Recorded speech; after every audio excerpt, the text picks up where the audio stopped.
पुणेपुर गांव के जंगल में गरीब पीलू चिड़िया अपने पति बंटी कबूतर के साथ रहती थी।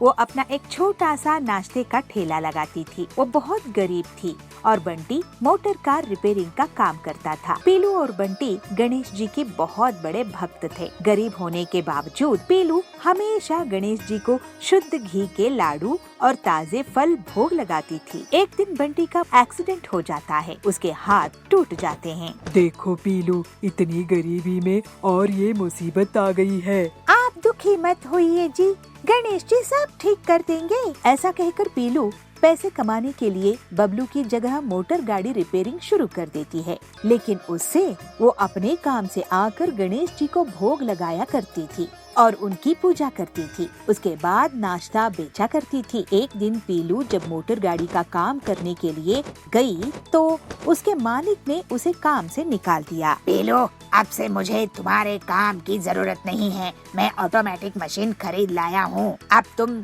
जा सकती हो। लेकिन मुझे पैसों की बहुत जरूरत है सेठ जी। देखो, अब जमाना मशीनों का है, अब से काम मिलना बहुत मुश्किल होने वाला है। पीलू रोते रोते घर वापस आती है। गणेश जी, अब मैं क्या करूं? मैं ही अब घर संभाल रही थी, अपने पति का इलाज कराना है, लेकिन मेरे पास तो पैसे ही नहीं है। ना नाश्ते की दुकान चलती है, ना नौकरी चली। पता नहीं हमारा क्या होगा। आप विघ्नहर्ता है, थोड़ी कृपा कीजिए। पीलू मन से गणेश जी को याद करती है तो उसके सामने स्वयं गणेश जी प्रकट हो जाते हैं। बेटी, दुखी मत हो, तुझे तो मुझ पर विश्वास है ना, तो दुखी क्यों हो रही है? मैं तेरी हर मुसीबत, हर तकलीफ को अच्छे से समझता हूँ। तूने बहुत दुख देखी है और फिर भी मेरी भक्ति में कमी नहीं आने दी। मैं अब तेरी सारी तकलीफें दूर कर दूंगा। गणेश जी, आपके दर्शन हो गए, यही शुभ है। पीलू, तू बहुत साफ दिल की है। मैं तुझे एक तवा दे रहा हूँ, तू इसमें पराठे बनाना और अपनी दुकान में बेचना। कुछ ही दिनों में तेरे सारे कष्ट दूर हो जाएंगे। गणेश जी, लेकिन मैं सबसे पहले आपको ही भोग लगाऊंगी। जैसी तेरी इच्छा बेटी। और फिर गणेश जी पीलू के लिए तवा प्रकट कर देते हैं और उसे आशीर्वाद देकर वहाँ से अंतर्ध्यान हो जाते हैं। पीलू बंटी को सब बात बताती है। देखिए जी, गणेश जी मुझे दर्शन देकर कृपा करे हैं और मुझे ये तवा दिए हैं, इस पर मैं पराठा बनाकर बेचूंगी। भगवान गणेश जी तुम्हें दर्शन देकर बहुत बड़ी कृपा किए हैं पीलू। उनके आशीर्वाद से सब संभव है। गणेश जी की जय हो।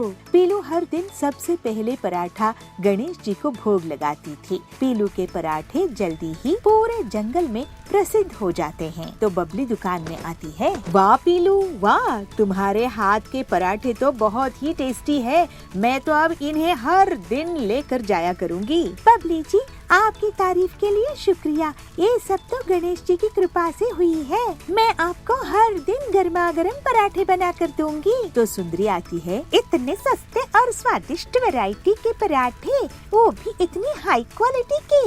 ये क्वालिटी और टेस्ट तो बड़े बड़े रेस्टोरेंट में भी नहीं दे सकते हैं। अब बंटी भी ठीक हो जाता है और पीलू की मदद करता था। पीलू और बंटी गरीबों को मुफ्त में पराठा देते थे और गणेश जी की सेवा करते थे। इस तरह से अब उनकी गरीबी दूर हो जाती है और वो दोनों हंसी खुशी रहने लगते हैं। कब समझेंगे ये लोग गरीब लोग? ये कथा वथा सुनने नहीं आया हूँ और हमें वृत्त में ऐसे काम नहीं करवाना चाहिए। ये कौन है? मुझे तो बहुत डर लग रहा है।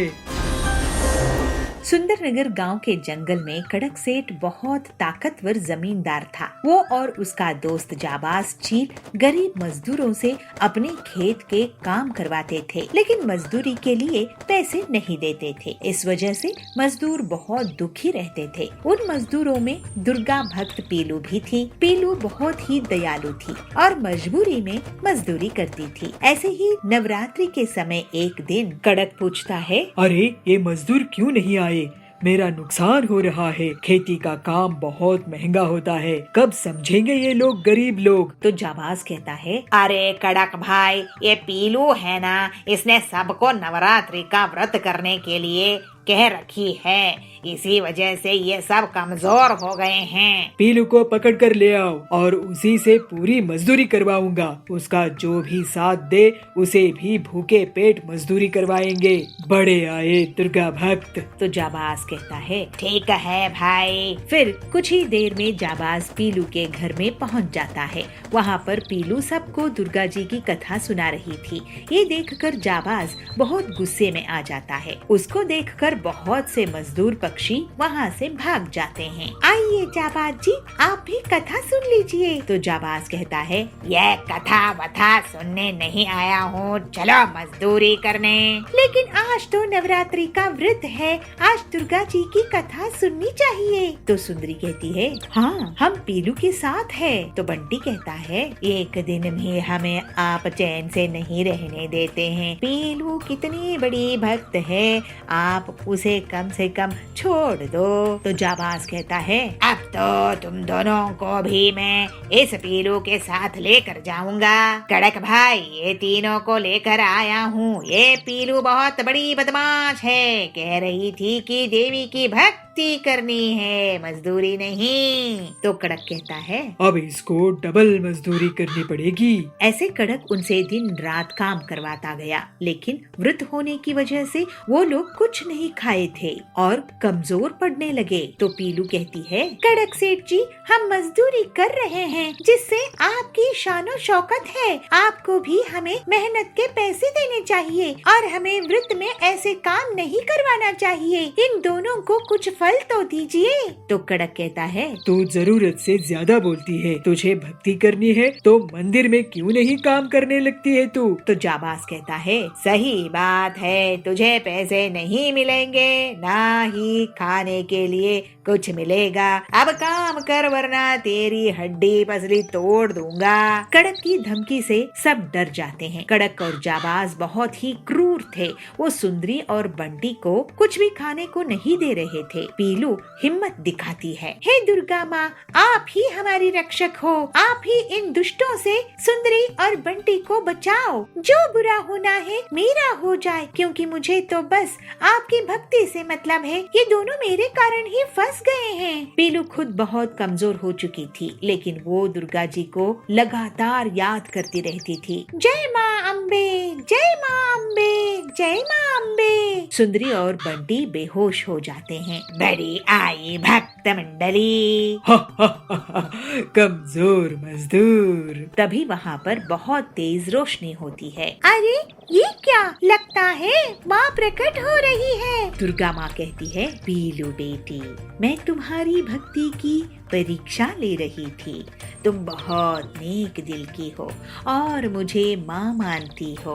बेटी, तुम्हें जो भी तकलीफ इन बदमाशों ने दी है, अब उसका इन्हें सजा मिलेगी और तेरा कल्याण होगा बेटी। दुर्गा जी की कृपा से पीलू पूरी तरह से स्वस्थ हो जाती है। अरे नहीं, ये कौन है? मुझे तो बहुत डर लग रहा है। तो जाबाज कहता है मेरी आंखें चुभ रही है। दुर्गा जी उन दुष्ट को बहुत दंड देती है और उनका सारा घमंड टूट जाता है। माँ दुर्गा, मुझे आपकी भक्ति से कभी भटकने नहीं दीजिएगा। दुर्गा जी के आशीर्वाद से पीलू उस जमीन की मालकिन बन जाती है। उसके पास बहुत सी धन दौलत आ जाती है। पीलू सभी गरीबों की ख्याल रखने लगती है। दुर्गा जी के मंदिर में आए दिन भंडारा करवाती है। वो अब कड़क और जाबाज को भी अच्छे प्रसाद देती थी। वो दोनों अब पूरी तरह से सुधर गए थे। अब दुर्गा जी की कृपा से सभी हंसी खुशी रहने लगे। लेकिन खेत में मेहनत करने के बाद भी उनके खेत में फसल नहीं होती थी। पीलू कुएं से पानी निकालने लगी है, तभी उसमें से एक बाल्टी भर रुपये निकल आते हैं। लेकिन तुमने अपनी उम्मीद नहीं छोड़ी। भागलपुर गांव में पति पत्नी पीलू और बबलू किसानी करते थे। वो लोग बहुत ईमानदार थे और कम आमदनी में भी गुजर बसर कर रहे थे। बबलू खेत में कुएं से पानी निकालता था और पूरे खेत में सिंचाई करता था। लेकिन खेत में मेहनत करने के बाद भी उनके खेत में फसल नहीं होती थी। वो लोग बहुत तरह की फसल उगाने की कोशिश करते हैं, लेकिन एक भी फसल नहीं उगती है। सुनिए जी, खेत में कोई भी फसल नहीं उगती है। हमारे ऊपर बहुत कर्ज है, लोग पैसे मांगने आते रहते हैं। मैं सोच रही थी कि मैं कहीं पर मजदूरी करने लगती हूँ, क्या किसी के घर में काम करने लगती हूँ। कम से कम घर में खाना खाने लायक पैसा तो आएगा। इस खेत में कितनी ही काम करो, बेकार है। अरे नहीं पीलू, मैं इस खेत को नहीं छोड़ सकता हूँ। मेरे दादाजी ने और मेरे पिताजी ने ये खेत मुझे दिए हैं। मैं इस खेत में अगर किसानी बंद कर दूंगा तो अपने पूर्वजों को क्या मुंह दिखाऊंगा। और वैसे भी मैं एक किसान हूँ, ऐसे मजदूरी नहीं कर सकता। लेकिन हम कब तक ऐसे ही रहेंगे? देखो, तुम्हारा कहना सही है कि घर के लिए कमाई होनी चाहिए, तो तुम कहीं पर काम कर लो। मैं इस खेत में फसल बोता रहूंगा क्योंकि ये मेरे लिए माँ जैसी है। अगर इसे ऐसे ही खाली छोड़ दिया तो यहाँ लोग शराब पीने लगेंगे और यहाँ गंदगी फैलाई जाएगी। ठीक है जी। फिर पीलू लोगों के घर काम करने लगी और बंटी खेती जारी रखता है और बहुत दिनों तक वो ऐसे ही धूप में मेहनत करता था। एक दिन उसे अचानक चक्कर आ जाता है और वो बेहोश हो जाता है। तो पीलू उसको डॉक्टर के पास ले जाती है। डॉक्टर साहब, देखिए इन्हें क्या हुआ है। सुनो बबलू भाई, आप अब बहुत कमजोर हो गए हो। धूप में काम कर करके कुछ महीने आराम करो। लेकिन अभी तो बीज बोने हैं, मैं आराम नहीं कर सकता। बबलू फिर से अपने खेत में काम करने लगता है। हे भगवान, इनको कैसे समझाऊं कि अपनी सेहत का ख्याल रखा करें। अब आप कुएं से पानी नहीं निकालेंगे, मैं निकालूंगी। पीलू कुएं से पानी निकालने लगी है। तभी उसमें से एक बाल्टी भर रुपये निकल आते हैं। ये देखकर दोनों पति पत्नी चौंक जाते हैं। अरे ये क्या, इतने सारे पैसे? तभी उसके खेत से एक देवी प्रकट होती है। बेटा बबलू, बेटी पीलू, मैं धरती माँ हूँ। तुम्हारी सेवा और ईमानदारी से बहुत खुश हूँ। बबलू, आज के इस लालच के जमाने में तुमने गरीबी झेली लेकिन अपना खेत नहीं बेचा। इतने सालों तक मैं तुम्हारी परीक्षा ले रही थी और तुम्हारी फसल नहीं उगने दे रही थी, लेकिन तुमने अपनी उम्मीद नहीं छोड़ी। अब तुम्हारे इस कुएं से पैसे निकलेंगे और तुम और जमीन खरीदकर लोगों के लिए अनाज उगाओ, उनका पेट भरो। मेरा आशीर्वाद है तुम पे। ऐसा कहकर देवी वहाँ से चली जाती है और उनके वरदान के कारण दोनों पति पत्नी का जीवन हंसी खुशी बीतने लगता है। अरे मुझे पागल समझ के रखी हो क्या पीलू चिड़िया? मैं तुम्हें सीक्रेट क्यों बताऊं? मैं अपना क्या नुकसान कर लूं? अभी चलो भागो यहाँ से। अरे ये कालू क्या कर रहा है? पक्षियों के अंडे क्यों चुरा रहा है? एक जंगल में पीलू चिड़िया अपने पति बबलू के साथ रहा करती थी। पीलू वड़ा पाव बेचकर अपना घर का खर्च चलाया करती थी। जंगल के पक्षी पीलू चिड़िया के ठेले से वड़ा पाव खरीदकर मजे से खाते थे। पीलू के वड़ा पाव की बिक्री देखकर कालू कौवा उससे बहुत जलता था और एक दिन कालू कौवे ने भी अपना ठेला पीलू के ठेले के सामने लगा दिया। कालू आवाज लगाकर वड़ा पाव बेचना शुरू कर देता है। आओ आओ, वड़ा पाव खाओ, गर्मा गर्म पंजाबी वड़ा पाव खाओ। अरे हरिया काका, इधर आओ इधर आओ। वहाँ कहाँ जा रहे हो? वड़ा पाव खाने? अरे मेरा वड़ा पाव खाओगे तो सब खाना भूल जाओगे। इस तरह से कालू के आवाज देने पर हरिया काका उसके पास जाते हैं। अरे कालू, तूने भी वड़ा पाव की दुकान लगा ली? देखूं तो सही तेरे वड़ा पाव में कितना दम है। जरा एक प्लेट दे, अगर अच्छे नहीं हुए तो मैं तुझे पैसे नहीं दूंगा। अरे हरिया काका, एक बार खा के तो देखो, डबल लोगे।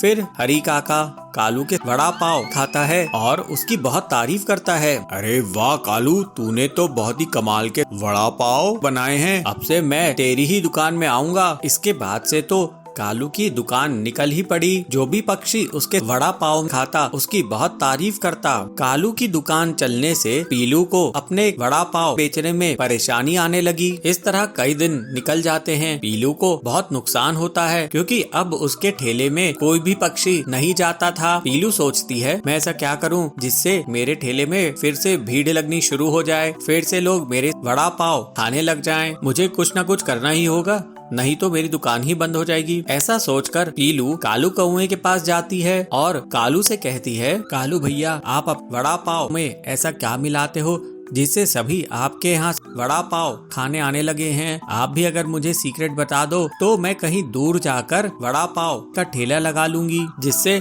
मेरी भी आमदनी फिर से शुरू हो सके। ऐसा सुनकर कालू उस पर गुस्सा करता है। अरे मुझे पागल समझ के रखी हो क्या पीलू चिड़िया? मैं तुम्हें सीक्रेट क्यों बताऊं? मैं अपना क्या नुकसान कर लूं? अभी चलो भागो यहाँ से। इस तरह से पीलू दुखी होकर वापस अपने ठेले पर आती है और सोचती है, लगता है अब तो मुझे अपना ठेला बंद करना ही होगा। फिर पीलू शाम में अपनी दुकान बंद करके घर की ओर लौट रही थी। तभी पीलू की नजर कालू पर पड़ती है और पीलू कालू का पीछा करने लगती है। वो देखती है कि कालू दूसरे पक्षियों के घोंसले से उनके अंडे चुरा रहा है। पीलू सोचती है, अरे ये कालू क्या कर रहा है? पक्षियों के अंडे क्यों चुरा रहा है? फिर पीलू कालू का पीछा करते हुए उसके घर तक पहुंच जाती है और देखती है कालू अंडों को ले जाकर वड़ा पाव के मसाले में फोड़कर मिला देता था। पीलू ये देखकर चौंक जाती है। वो सोचती है, ओह ये राज है कालू के वड़ा पाव के स्वादिष्ट होने का। ये तो बहुत गलत बात है। फिर पीलू तुरंत उड़कर पक्षियों के पास जाती है और उन्हें पूरा सच सच बता देती है। चिड़िया पीलू से कहती है, पीलू बहन, कल ही मेरे दोनों अंडे चोरी हो गए थे। मुझे लगा कि दुष्ट चीलू ने उन्हें चुरा कर ले गया है। दूसरी चिड़िया कहती है, हाँ हाँ बहन, परसों मेरे भी अंडे मेरे घोंसले से गायब हो गए थे। मुझे लगा कि कोई नाग सांप लेके चला गया है। हरिया काका कहते हैं, चलो चलकर हम उस बदमाश कालू को पकड़ते हैं और उसकी अच्छे से पिटाई करते हैं। वो हमारे अंडे हमें ही खिला रहा है। फिर सभी पक्षी कालू के घर पर धावा बोल देते हैं, क्यों रे कालू, तू कितना बदमाश है? तू हमारे अंडे चुराकर हमें ही वड़ा पाव में मिलाकर खिला रहा था। अरे तुझे शर्म है कि नहीं? हाँ कालू भैया, तुमको शर्म है कि नहीं? ये क्या तरीका है? तुम हमारे बच्चों को मार रहे हो, उन्हें पैदा ही होने नहीं दे रहे हो और उन्हें हमें ही खिला रहे हो। तुम इस जंगल में रहने के लायक नहीं हो। इतना कहकर पक्षी कालू की बुरी कदर पिटाई कर देते हैं। पिटाई खाकर कालू जंगल छोड़कर भाग जाता है। कालू के भाग जाने के बाद से सभी पक्षियों के अंडे फिर से सुरक्षित हो जाते हैं और पीलू की वड़ा पाव की दुकान एक बार फिर से चल पड़ती है। अब पीलू अपनी मेहनत से अच्छा खासा पैसा कमाने लगती है। इस तरह सभी पक्षी अब खुशी खुशी रहने लगते हैं। मुझे रेलगाड़ी की चित्र बनाना है। अरे मुझे तंग मत करो, अपने पिताजी से जाके पूछो। अरे पिंकी बेटा, मुझे तंग मत करो, अपनी स्कूल की कोई भी किताब में बना ले। इतनी क्यों चिंता कर रही है? ये भी कोई समस्या है?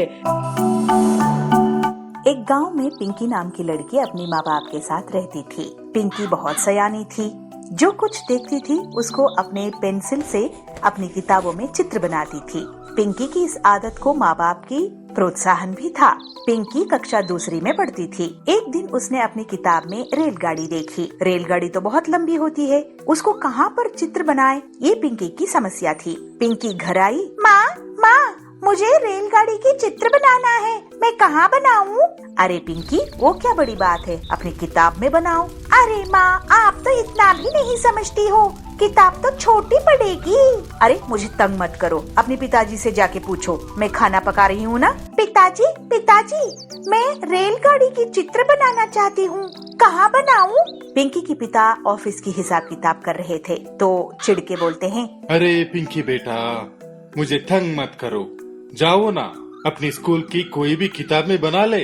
अरे पापा, आपको इतना भी नहीं पता, किताब में रेलगाड़ी की चित्र नहीं बना सकते क्योंकि वो तो बहुत लंबी होती है। तो तभी वहाँ पे पिंकी की दादी बैठी थी। तो दादी को पिंकी की बात सुन के बहुत हंसी आती है और पिंकी को बुला के बोलती है, अरे पिंकी बेटा, इतनी क्यों चिंता कर रही है? ये भी कोई समस्या है? जाओ ना, स्कूल की दीवार पे बना दो। दादी की बात पिंकी को बहुत अच्छा लगता है और सोचती है दीवार तो इतनी लंबी इतनी चौड़ी होती है तो रेलगाड़ी तो समा ही जाएगी।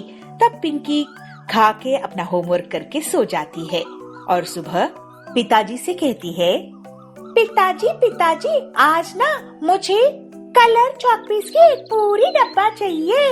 पिताजी हंसते हुए बोलते हैं, अरे पिंकी बेटा, क्यों, तुम्हें आज स्कूल में बांटना है क्या?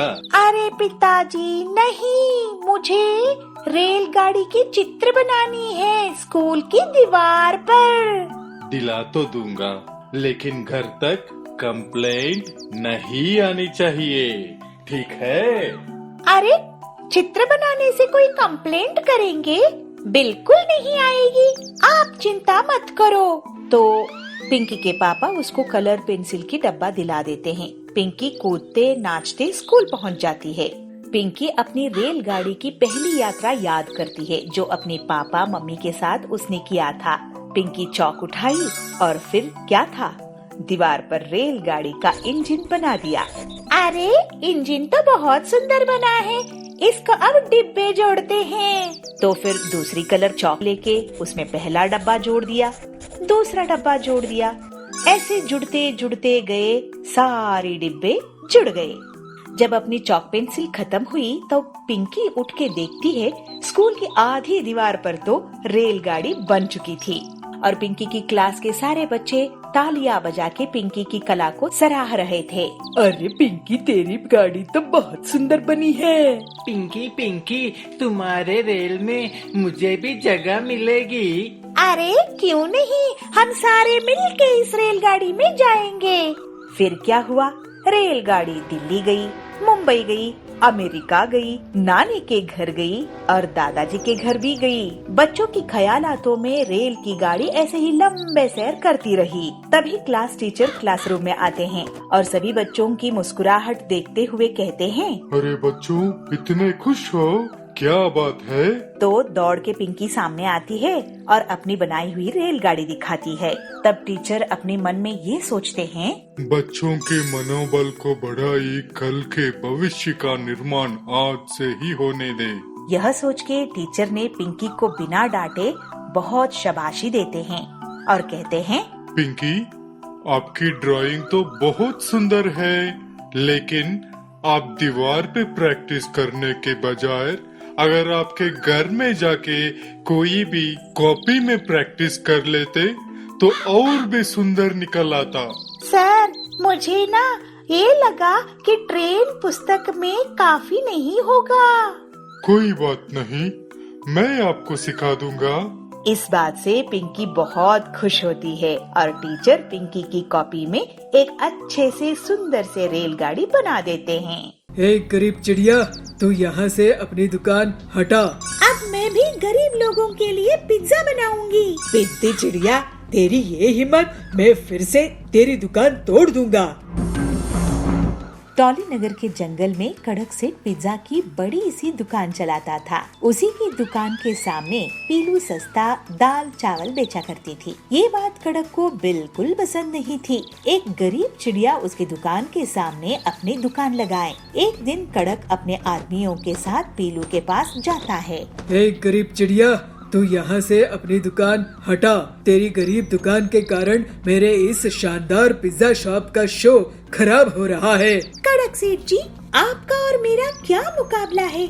आपकी इतनी बड़ी दुकान है, अमीर लोग वहाँ आते हैं, मैं छोटी सी गरीब चिड़िया, मेरी दुकान में गरीब लोग ही आते हैं और वैसे भी मेरी दुकान आपके पिज्जा शॉप से बहुत दूर है। मुझे ज्ञान देती है? फिर कड़क और उसके आदमी पीलू की दुकान को तोड़ फोड़ देते हैं। पीलू बहुत दुखी हो जाती है, वो रोने लगती है। हम गरीब लोगों की कोई नहीं सुनता, सिर्फ दाल चावल ही तो बेचा करती थी मैं। इसमें इस कड़क सेठ का क्या नुकसान हो रहा था? लेकिन घमंड के कारण उसने मुझ गरीब की दुकान ही तोड़ दी। पीलू रोते रोते सो जाती है। जब वो उठी है तो देखती है कि कड़क सेठ और उसके आदमी उसका मजाक उड़ा रहे हैं। ये देखकर वो बहुत गुस्से में आ जाती है। अब मैं भी गरीब लोगों के लिए पिज्जा बनाऊंगी, ऐसे ठान लेती है। ऐसा सोचकर पीलू अपनी टूटी हुई दुकान के सामान को फिर से इकट्ठा कर लेती है और तवे में पिज्जा बनाने लगती है। कुछ गरीब चिड़िया वहाँ आती है। अरे पीलू बहन, तुम भी पिज्जा बना रही हो? ये तो हम खा ही नहीं पाएंगे, बहुत महंगे होते हैं ना ये, अमीर लोगों का खाना है ये। नहीं बहन, मैं पिज्जा सस्ते दामों में ही दूंगी और और इतनी टेस्टी कि अमीर भी इसको खाने आएंगे। फिर थोड़े ही दिनों में पीलू का पिज्जा बहुत फेमस हो गया और गरीब लोगों के साथ अमीर भी उसकी दुकान में आने लगे। एक दिन पीलू के घर के पास दबंग जाबाज पहुंचता है। पीलू, मैं तुम्हारी दुकान में नहीं आ पाया, लेकिन मुझे तुम्हारा पिज्जा खाना है। लेकिन अगर मुझे पिज्जा पसंद नहीं आया तो मैं तुम्हें पैसे नहीं दूंगा। मैं आपको अभी एक पिज्जा बना कर देती हूँ। जाबाज जी, आपको जरूर पसंद आएगा। जाबाज को पीलू के पिज्जा बहुत पसंद आते हैं और वो उसकी तारीफ करके उसको पैसे देकर चला जाता है। इसको देखकर कड़क गुस्से में आ जाता है और फिर से अपने गुंडों के साथ पीलू की दुकान तोड़ने जाता है। पिद्दी चिड़िया, तेरी ये हिम्मत, मैं फिर से तेरी दुकान तोड़ दूंगा। लेकिन तभी वहाँ पर जाबाज आ जाता है और अकेले ही कड़क और उसके गुंडों को पिटाई कर देता है। अरे भागो, जाबाज से तो कोई नहीं बच सकता। इसके बाद जाबाज के डर से कड़क जंगल छोड़कर भाग जाता है और पीलू अपनी मेहनत और लगन के कारण पिज्जा की बड़ी सी दुकान खोल लेती है। लेकिन फिर भी गरीब लोगों को वो सस्ते दामों में ही पिज्जा बेचा करती थी। इस तरह से पीलू हंसी खुशी रहने लगती है। सुनो पिद्दी चिड़िया, तुम्हें पता है मैं कितना खतरनाक हूँ। जो भी मेरा काम करने से मना करता है उसको मैं मिटा देता हूँ। एक जंगल में पीलू चिड़िया अपने पति बबलू के साथ रहा करती थी। ऐसे ही एक बार गर्मी के मौसम में पीलू को 2 अंडे होते हैं। दोनों पति पत्नी उन अंडों का बहुत अच्छे से ख्याल रखते हैं। एक बार पीलू अपने पति से कहती है, सुनिए, बहुत गर्मी बढ़ रही है। हम लोग ने तो कैसे भी घास फूस के इस घोंसले में अपना जीवन काट लिया। हम तो गर्मी सह लेते हैं, लेकिन इन अंडों का क्या होगा?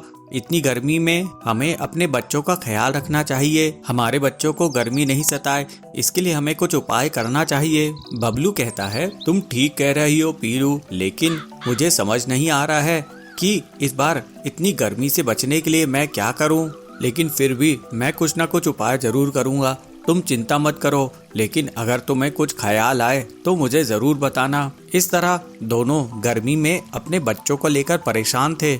वे नहीं चाहते थे कि उनके बच्चों को कोई भी परेशानी हो। ऐसे ही कुछ दिन बीत जाते हैं और फिर उन अंडों से 2 बच्चे बाहर आते हैं। पीलू और बबलू अपने बच्चों को देखकर बहुत खुश थे। अरे पीलू, ये तो बहुत सुंदर सुंदर बच्चे हैं। ये देखो, ये तो बिल्कुल तुम पर गया है।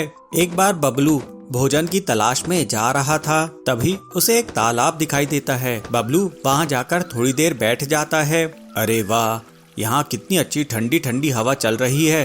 गर्मी का तो यहाँ पर नामो निशान नहीं है। मैं अभी जाकर पीलू को बताता हूँ। ऐसा सोचकर बबलू अपने घर की ओर चला जाता है। बबलू खुशी खुशी ये बात पीलू को बताता है। पीलू ये बात सुनकर बहुत खुश होती है। पीलू कहती है, ठीक है जी, मैं कल ही आपके साथ उस जगह को देखने चलूंगी। अगले दिन दोनों पति पत्नी उस तालाब की ओर चले जाते हैं। तालाब के पास पहुंचकर पीलू कहती है, आपने बिल्कुल ठीक कहा था जी, यहाँ पर तो बहुत ही ठंडक है। पीलू आसपास देखती है तो उसे एक मिट्टी का ढेर दिखाई देता है, जिसे देखकर वो खुश हो जाती है। अरे पीलू, मिट्टी देखकर क्यों खुश हो रही हो? अजी, आपको पता है क्या, मिट्टी का घर बहुत ठंडा रहता है।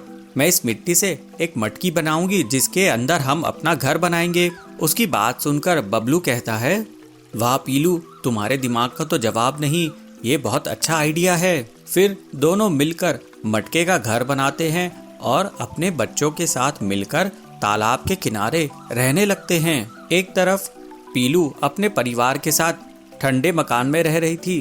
पूरे जंगल में सभी पक्षी गर्मी से परेशान थे। एक दिन कालू कौआ तालाब में पानी पीने के लिए जाता है। अरे ये क्या, ये पीलू तो मटके के घर में रह रही है। वो पीलू के घर के पास जाकर उसे आवाज लगाता है, पीलू, ओ पीलू बहन, जरा बाहर तो आना। अरे पीलू बहन, तुम तो बहुत चालाक निकली। यहाँ तालाब के किनारे मटके के घर में रह रही हो और मैं वहाँ बाहर गर्मी में रह रहा हूँ। पीलू बहन, मैं गर्मी से जल रहा हूँ, तुम मेरे लिए भी ऐसा ही मटका घर बना कर दो। अगर तुमने ऐसा नहीं किया तो मैं तुम्हारा मटका घर तोड़ दूंगा। पीलू ये सुनकर डर जाती है। कालू भैया, ये तुम कैसी बातें कर रहे हो? अगर आपको मटका का घर चाहिए तो आप खुद ही क्यों नहीं बना लेते हो? मेरे छोटे छोटे बच्चे हैं, मेरे पास इतना समय नहीं है कि मैं तुम्हारे लिए मटके का घर बना कर दूं। सुनो पिद्दी चिड़िया, तुम्हें पता है मैं कितना खतरनाक हूँ। अगर मुझे तुमने मटके का घर नहीं बना के दिया तो इसका अंजाम बहुत बुरा होगा। जो भी मेरा काम करने से मना करता है उसको मैं मिटा देता हूँ। 2 दिनों बाद मैं फिर से आऊँगा, मुझे मेरा घर तैयार चाहिए। इस तरह से पीलू को धमकाकर कालू वहाँ से चला जाता है। पीलू सोचती है, अरे अब मैं क्या करूँ, ये कालू ने तो मुझे मुसीबत में डाल दिया है। पीलू मिट्टी इकट्ठा करके कालू के लिए मटकी का घर बनाती है। 2 दिनों बाद कालू फिर से उसके पास जाता है। क्यों रे पीलू, क्या तूने मेरे लिए मटके का घर बनाया कि नहीं? पीलू कहती है, हाँ कालू भैया, वो देखो वो रहा तुम्हारा मटके का घर। फिर कालू अपने मटके के घर में जाकर बहुत खुश हो जाता है। कालू सोचता है, अरे वाह, इस मटके घर में कितनी ठंडक है। अगर मैंने इस चिड़िया को डराया नहीं होता तो ये मेरे लिए मटके का घर नहीं बनाती। लेकिन जब सभी पक्षियों को पता चलता है कि कालू ने पीलू को डराकर अपना घर बनवाया तो वे नाराज हो जाते हैं और कालू को धमकाते हैं। फिर कालू को अपना मटकी का घर बनाने के लिए पीलू को पैसे देने पड़ते हैं। कुछ समय बाद सभी पक्षी पीलू से पैसे देकर मटकी का अपना अपना घर बना लेते हैं। इस तरह से पीलू सबके लिए मटके का घर बनाकर बहुत खुश होती है। इससे उसकी आमदनी भी हो जाती है। फिर वे सब गर्मी के मौसम में खुशी खुशी रहते हैं।